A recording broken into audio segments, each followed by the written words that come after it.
Good morning po sa lahat ng aking mga followers. Meron po tayong bagong nakuha na mutya ng langgam. Ito po ang mutya ng langgam na ating nakukuhang bago. Ayan po.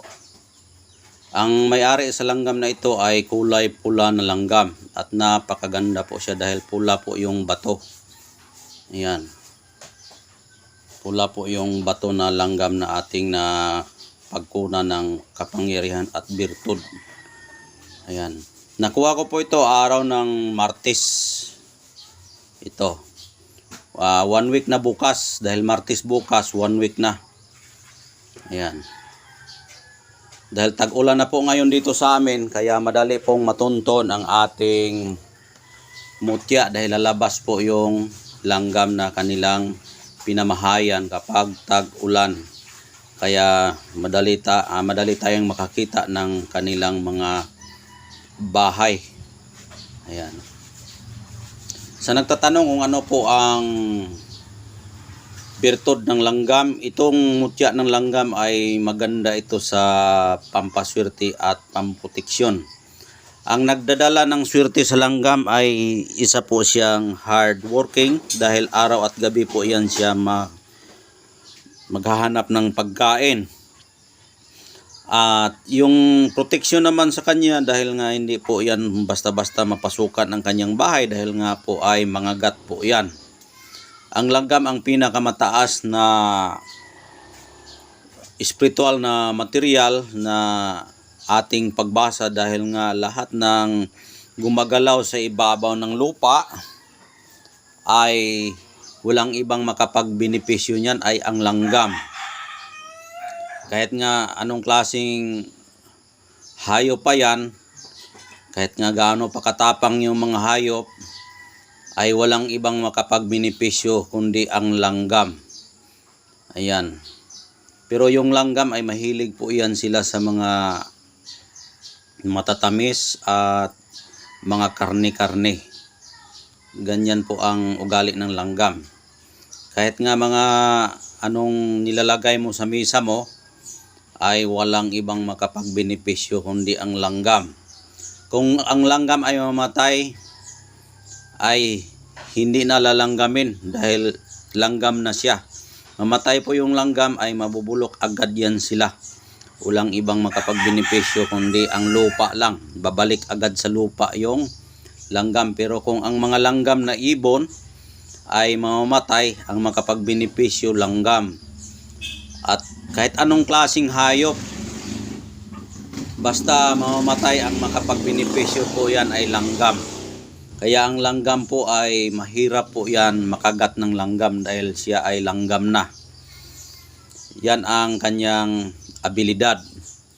Ang power niya na pwede nating magamit ay pampaswerte po yan sa lahat ng pamumuhay. Pampaswerte sa lahat ng pamumuhay yan. At ang proteksyon po niyan ay yun, sinasabi ko na kanina na hindi siya basta-basta mapasukan ang kanyang bahay. Kung sa espiritual naman, mga palipad hangin ay hindi po yan hindi po yan mapasukan ng anumang elemento katulad ng barang, daot, hilo, paktol, usik o anumang mga tunglo sa atin ay hindi tayo matamaan kapag mayroon tayong mutya ng langgam. Yan po katindi ang birtud ng langgam. Kung sa disgrasya naman, kung halimbawa may mga tao na gustong pumatay sa atin, ay hindi siya makalapit dahil yung espiritual niya na may mga mag-iinit sa atin ay siya na po bahala sa taong gustong kumitil sa ating buhay. Hindi siya hindi siya makatuloy sa kanyang balak sa atin dahil langgamin sila sa kanyang katawan sa pamamagitan ng espiritong dala natin. Dahil nga kapag mayroon tayong mutya na dala ay espiritu po yan na magprotekta sa atin.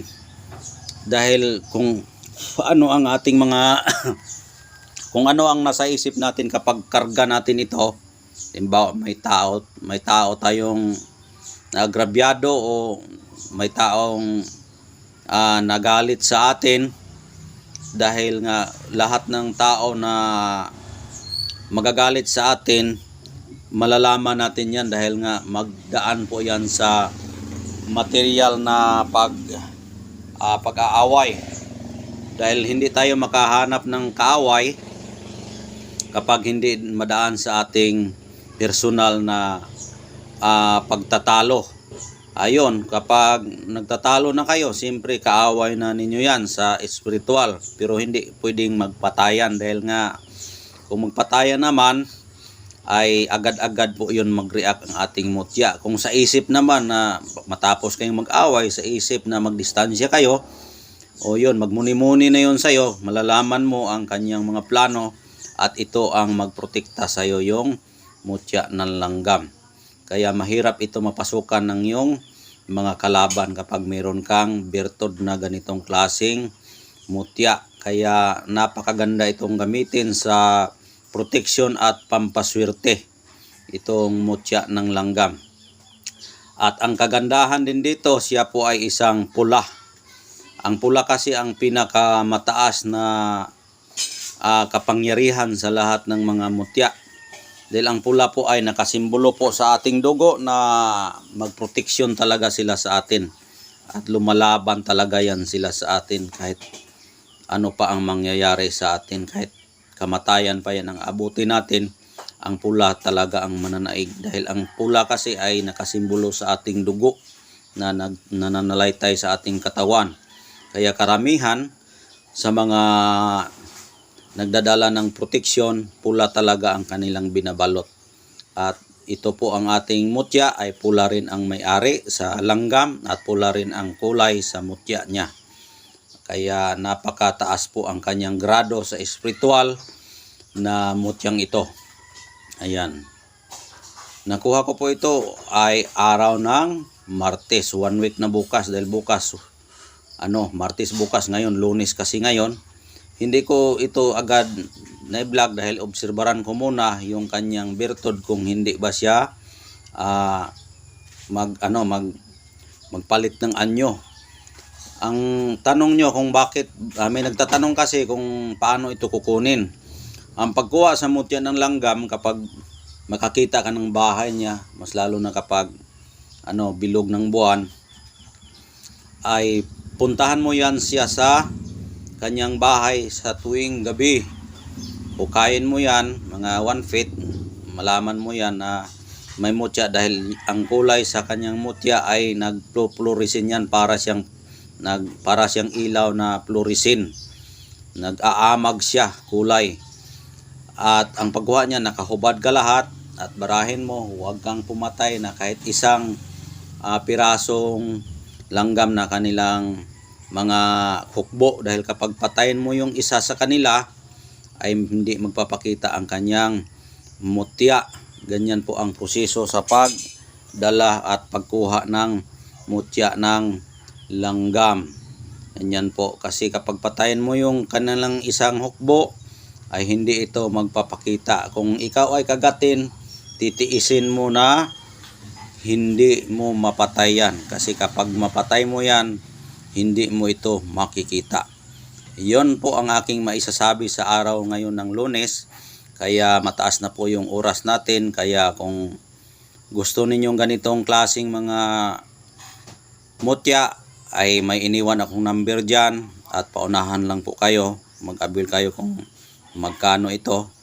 Kaya hanggang dito na lang. At maraming salamat sa aking mga silent viewers.